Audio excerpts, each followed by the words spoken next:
So test drive tayo guys nung ano natin, nakuha natin Altis kahapon. So ganda na itong unit na to kasi kanina ko pa siya dinadrive. Kung mapapansin nyo, wala siyang kahit anong kalampag. Then sigurado ako dito sa cellphone pag upload ko, ang maririnig nyo lang, mas malakas pa yung aircon kaysa sa makina. Pag pinatay ko yung aircon, wala hindi nanginig yung RPM.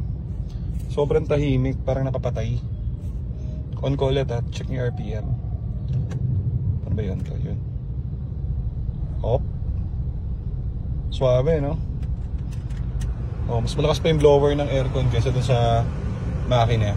And syempre, ang best of all, sa lahat na nakuha naming Altis, walang sakit ang dashboard. Kinis, akala nyo, kasi nakatakip, sira yung dashboard, no? Hindi, So, na-prevent yung pagtutuno ng dashboard, kaya maganda. So, kalampag naman sa solid to.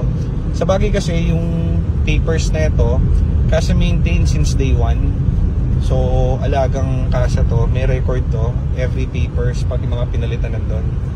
So, post ko na ito mamaya, abang-abangan nyo lang. Ganda na ito, Altis V 2011 Matic. So, chill.